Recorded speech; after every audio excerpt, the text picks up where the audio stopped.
Papa Francisco destaca que la piedad popular ayuda a los fieles que no practican con frecuencia la fe, encuentran en ella sus propias raíces y afectos. En Siria, los cristianos celebran su primera Santa Misa a una semana del derrocamiento del dictador Bashar al-Assad. En Corea del Sur, obispos apoyan manifestaciones de la gente a favor de la destitución del presidente Yoon Suk-yeol, aprobada por el Parlamento. Guerra en Tierra Santa, más muertos en Gaza por bombardeos israelíes tras terroristas de Hamas, mientras en Israel familiares de rehenes exigen al gobierno acuerdo para liberación de los cautivos. Notre Dame es una expresión sublime de la fe católica que despierta el deseo de Dios también en pleno siglo XXI. Es un triunfo para su función evangelizadora que haya sido restaurada como era, según catedrático experto en arte cristiano. Bienvenidos amigos, iniciamos una nueva semana informativa. Así es, Natalie, qué gusto iniciarla contigo y con nuestros televidentes desde nuestros estudios en Lima, Perú. Bienvenidos a su noticiero con enfoque católico EWTN Noticias. Yo soy Natalie Paredes. Soy Eddie Rodríguez Morel, gracias por acompañarnos.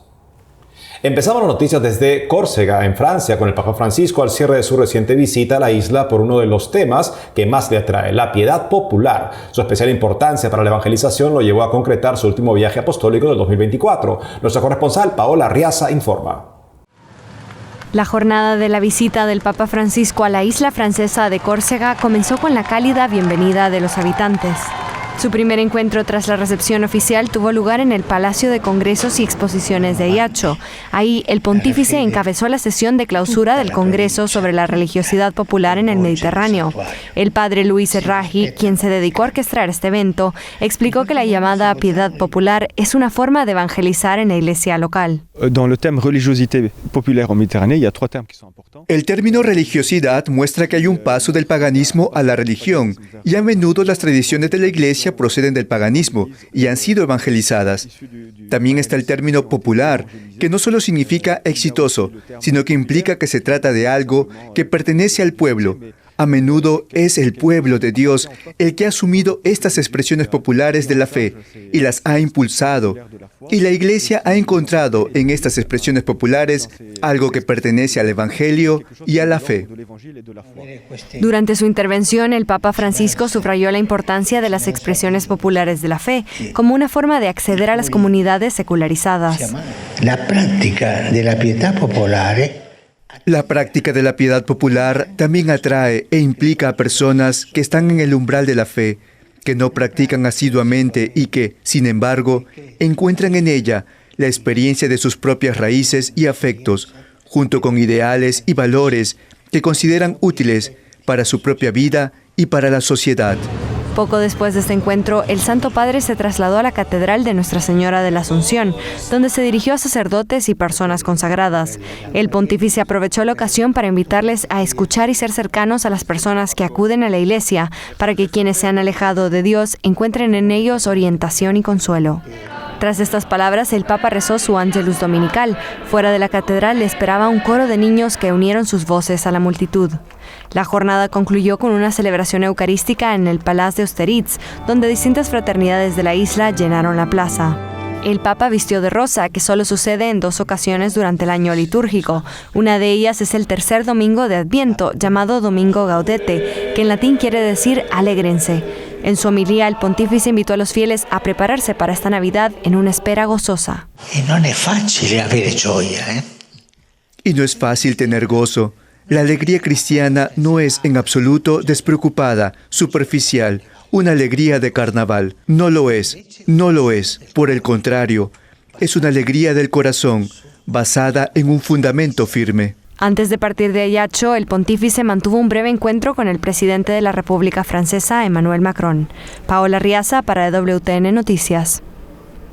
Y desde Córcega, el Papa Francisco también oró en forma pública por la paz, en especial en Tierra Santa, donde María dio a luz a Jesús. Pidió paz para Palestina, Israel, Líbano, Siria y todo Oriente Medio. A una semana del dictador Bashar al-Assad fuera del poder en Siria, veamos cómo está la situación para los católicos. La iglesia de Al-Zeitún, en el casco antiguo de Damasco, inició la celebración de su primera misa este domingo, luego de una semana desde el derrocamiento de Bashar al-Assad. El domingo 8 de diciembre, los rebeldes tomaron el control de Damasco, poniendo fin a 50 años de dictadura de la dinastía de la familia Assad. Miles de sirios festejaron en las calles. Las iglesias no celebraron la Santa Misa por precaución.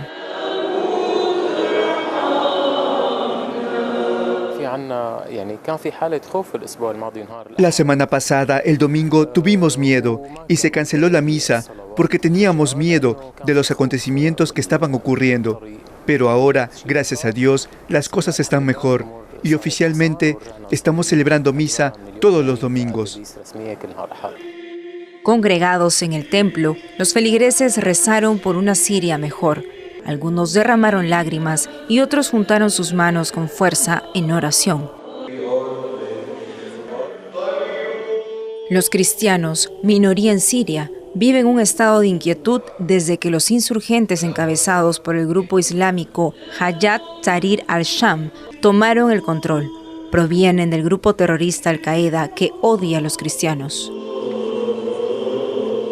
Constituían el 10% de la población. Un gran número de ellos huyó durante la guerra civil en 2011. Los que quedaron apoyaron a Bashar al-Assad por temor a ser atacados por los insurgentes islamistas. Hoy rezamos para que se abra una nueva página en el futuro de Siria. Esperamos que haya un nuevo futuro, un futuro de libertad, en el que se garanticen nuestros derechos y podamos tener una vida noble. En una entrevista al diario El Observatorio Romano, el padre Bahat Karakash, párroco de Alepo, dijo que el gobierno de Assad protegió a las minorías y a la cristiana en particular. El gobierno de transición se comprometió a respetar a los cristianos. Para explorar posibles caminos hacia la reconstrucción de Siria, nuestra corresponsal Ana Paula Morales recogió los testimonios de Marcela Szymanski, jefe de la Oficina de Relaciones con Gobiernos de la Fundación Pontificia Ayuda a la Iglesia Necesitada International, y Camila Pastor, investigadora del Centro de Investigación y Docencia Económica en Ciudad de México, experta en los procesos sociales y políticos de Oriente Medio. Veamos. ¿Qué significa este cambio de régimen para las minorías religiosas, en particular los cristianos? Marcela Szymanski, jefe de la Oficina de Relaciones con los Gobiernos para Ayuda a la Iglesia Necesitada Internacional, la organización pontificia siempre al lado de las comunidades cristianas perseguidas en Medio Oriente, explica. Los conflictos que iniciaron en Palestina, luego en Líbano y ahora en Siria son verdaderamente un tormento para la poco que queda de los cristianos ahí, que no son más que tal vez 10% de lo que eran hace 10 años. Entonces, este nuevo conflicto en el que son dos facciones de terroristas islamistas, de organizaciones reconocidas como tales, como terroristas, se están confrontando en el mismo terreno en el que viven los cristianos, no les va a traer estrictamente nada bueno. Ellos, nuestros compañeros, nuestros hermanos y hermanas de Siria, lo que pueden esperar es que los terroristas se ocupen más con otras comunidades que con ellos. Pero sin embargo, a estas alturas, después de una semana y media de conflicto más o menos, la situación cada vez se hace más opaca. La comunidad internacional juega un papel crucial. Sin embargo, la ayuda humanitaria y los donativos muchas veces vienen condicionados por intereses políticos y económicos, sostiene la doctora Camila Pastor, experta en temas de Medio Oriente. En empezar a construir y reconstruir, hay una tensión importante entre efectivamente la necesidad enorme, ¿no?, del apoyo a la reconstrucción, en la que además también, por supuesto, pueden y deben participar las diásporas sirias, es decir, la gente que salió, que fue desplazada durante los 15 años de conflicto y antes. Y por otro lado, justamente, la soberanía o la autodeterminación o la autonomía, y sobre todo en términos de una autonomía o una soberanía popular, es decir, qué cosa quiere la gente siria y cómo puede reconstruirse sin ceder a las presiones que con frecuencia van de la mano de los donativos y los apoyos que vienen de más allá de las fronteras. La Iglesia, mientras tanto, se mantiene firme en su misión de apoyo, sostiene la directora de la entidad pontificia de ayuda. La mejor manera en la que la Iglesia por el momento puede ayudar es con el día a día de las familias cristianas que todavía están aterrorizadas dentro de sus casas, para ayudarles a tener con qué sobrevivir y dar alguna esperanza de que van a seguir funcionando las escuelas y los otros servicios públicos, que por el momento todo se ha detenido. Así están las expectativas para una nueva Siria, después de más de una década de conflicto con múltiples actores y guerrillas sostenidas por intereses externos, como anota una de las especialistas consultadas. Nos vamos a Corea del Sur, la próxima sede de la Jornada Mundial de la Juventud en 2027, que ahora está en el centro de atención por la severa reacción de los políticos frente al cuidado de la democracia, medida que hasta la Iglesia apoya. Veamos de qué se trata.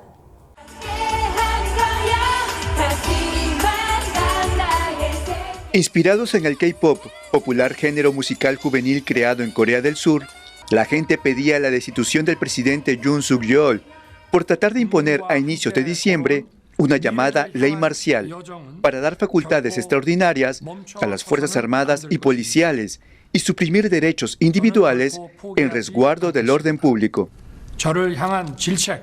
Aunque la medida solo duró 6 horas, pues fue suspendida por presión del Parlamento, una gran multitud decidió no pasar por alto esta intención y siguió protestando.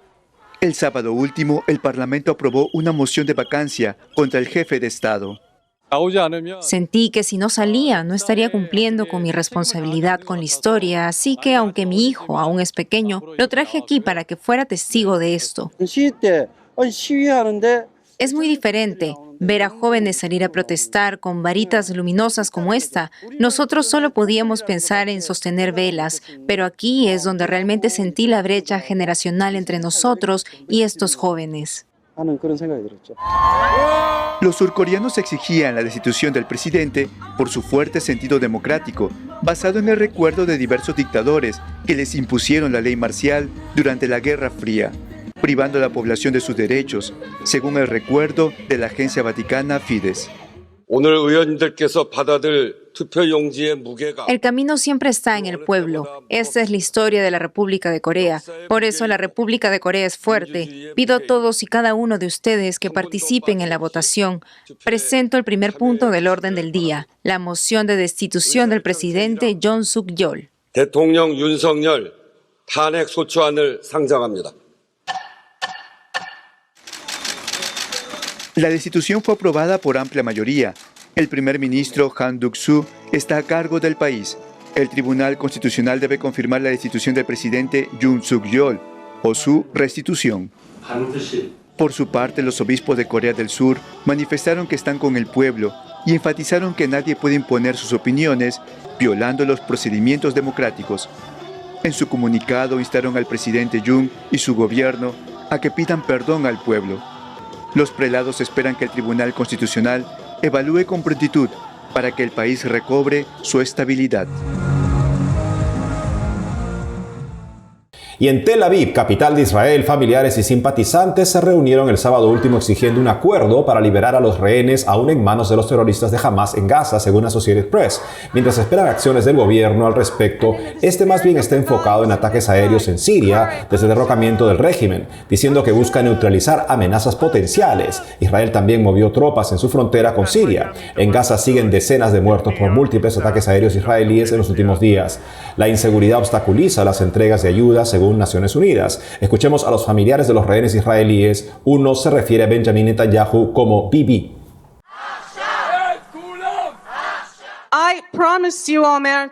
Te prometo, Omer, llevar la antorcha en tu nombre y en el espíritu de los valores por los que vives. Coraje, amor y esperanza.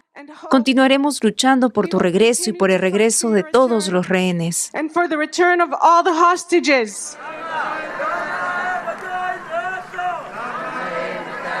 Bibi, tranquilo, sacalos cuando quieran. Tu hijo está en Miami tomando sol. El mío está en los túneles de Gaza.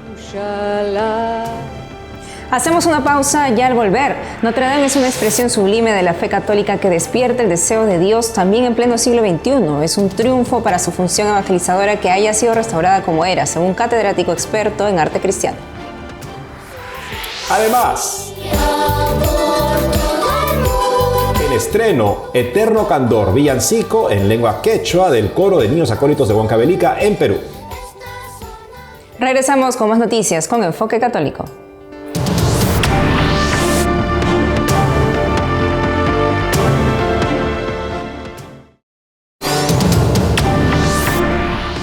Este fin de semana pasado el mundo se dio cita para la reinauguración de Notre Dame, la Catedral de Notre Dame en París. ¿Por qué Notre Dame es tan interesante para personas más allá incluso de una confesión católica? Personas de todo el mundo, de muchos países vinieron ahí, líderes mundiales. Para saber más al respecto sobre lo que significa este edificio, estamos con Jan Benz. Él es profesor de filosofía en la Universidad de Oxford y está con nosotros el día de hoy.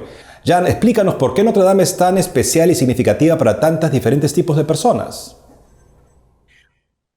I can think of very few churches that embody the idea of Christianity and Christendom. Se me ocurren muy pocas iglesias que encarnan la idea del cristianismo y de la cristiandad como la iglesia de Notre Dame en París. Entonces, ¿por qué es Notre Dame tan importante e interesante para tanta gente? Creo que se trata de una de las manifestaciones más hermosas, más monumentales e históricas de la fe católica en la tierra. Es un punto culminante histórico de la arquitectura de la iglesia, un punto culminante de belleza trascendental y de la arquitectura gótica. Muestra lo que realmente es la fe, una manifestación de la belleza divina en la tierra.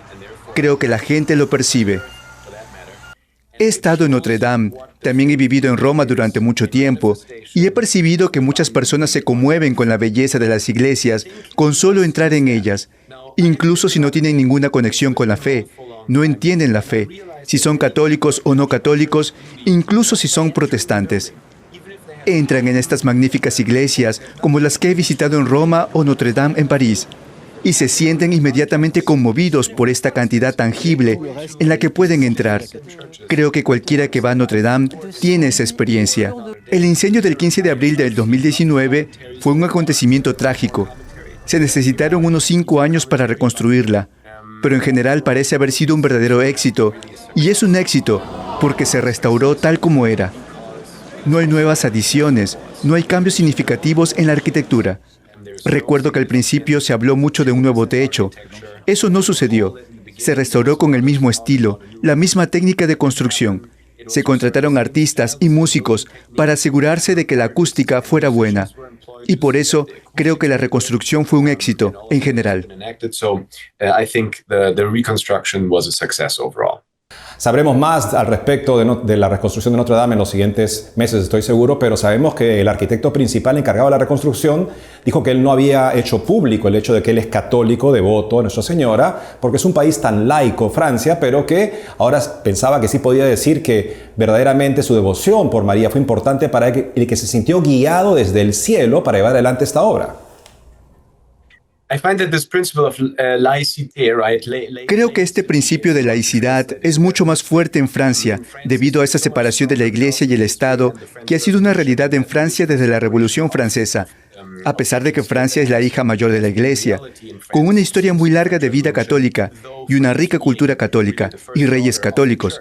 Pero creo que tal vez la reconstrucción de Notre Dame fue una buena señal de que incluso el mundo secular reconoce el tesoro que tiene en su propio patrimonio. Y tal vez ayudó el hecho de que sea francesa, ¿no? Los franceses aman a su país, aman su patrimonio. Así que, incluso si están ideológicamente en contra de él en términos de fe, al menos hacen de reconstruir monumentos históricos como Notre Dame un momento de orgullo. En ese sentido, creo que tienes razón. Recuerdo el caso de la profesora Rhonda Chervin, catedrática de filosofía en la Universidad de Steubenville, y hablaba de su hermana, una agnóstica, que fue a la catedral de Chartres, otra catedral comparable a Notre Dame del mismo periodo en Francia, y en esa catedral dice que ella tuvo la experiencia de que algo tan bello no podía surgir de algo falso y como consecuencia se convirtió a la Iglesia Católica. Así es que estos edificios siguen teniendo ese poder de ser ocasiones de gracia y bendición para las personas que los visitan.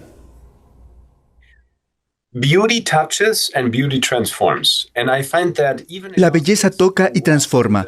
He descubierto que incluso los agnósticos que entran en una iglesia como esta, con una convicción adversa, entablan un tipo de conversación. Se sienten conmovidos de una manera positiva y dicen ¡wow! O se sienten conmovidos de una manera negativa y dicen no, no es para mí. Pero con frecuencia tienen que interactuar con lo que ven. y es muy difícil no ser tocado por un hermoso momento de este tipo. Y en ese sentido creo que Notre Dame es un emblema de evangelización.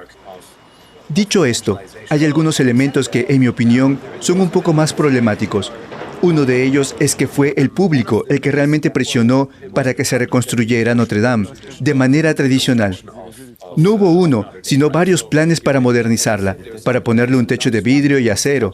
Se presentaron algunas ideas descabelladas y fue realmente el público, fue realmente el pueblo católico el que presionó e insistió ante sus autoridades para que se restaurara de manera tradicional. No querían nada nuevo. Y creo que a menudo es así. El público en general es en realidad mucho más conservador, mucho más apegado a lo antiguo en el buen sentido, que una pequeña élite ideológica que pretende imponer su idea al pueblo. Podemos celebrar la victoria de haber restaurado Notre Dame como era. Creo que es una victoria, realmente, del pueblo. Lo que me pareció algo carente eran los cálices y los instrumentos litúrgicos que se usaban en la misa, que se usarán para la misa. El sagrario era muy pobre, pobre en diseño, pobre en estilo, al igual que las vestimentas.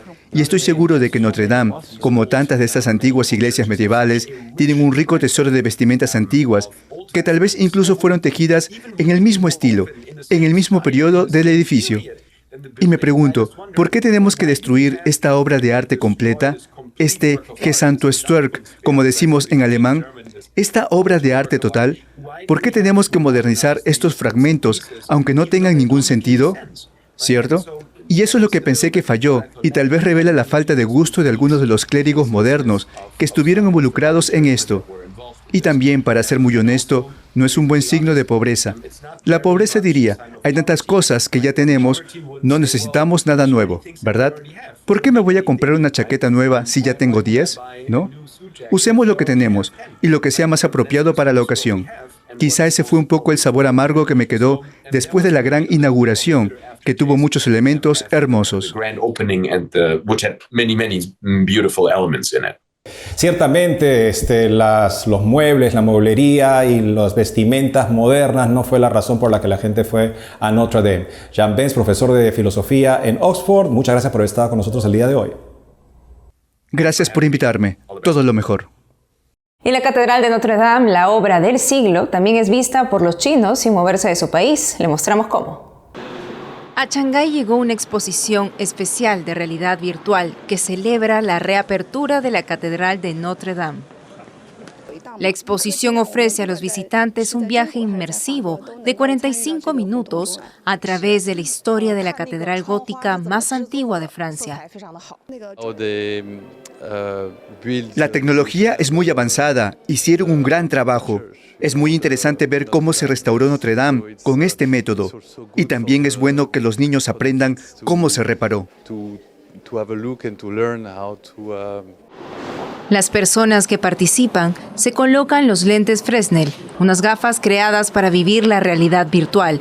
Con los lentes puestos, las personas pueden observar la renovada catedral como si estuvieran dentro de ella.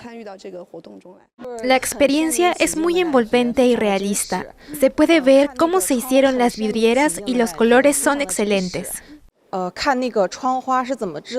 Es muy realista, el campanario me causó una profunda impresión. Se puede oír el eco de las campanas en la catedral. La tecnología nos permite participar de esta experiencia, ya sea que estemos en China o en Francia. El 15 de abril de 2019, la catedral gótica de Notre Dame fue destruida por las llamas de un incendio por accidente.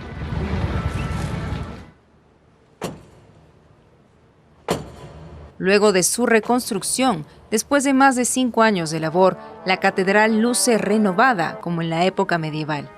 Desde su reapertura el 7 de diciembre último, Notre Dame está abierta para que los visitantes se sumerjan en los hermosos espacios en oración. Nos despedimos escuchando Eterno Candor, el reciente villancico en lengua quechua del coro de niños acólitos de Huancavelica en la Sierra del Perú. El coro estrena hoy esta nueva canción en YouTube. Hasta mañana.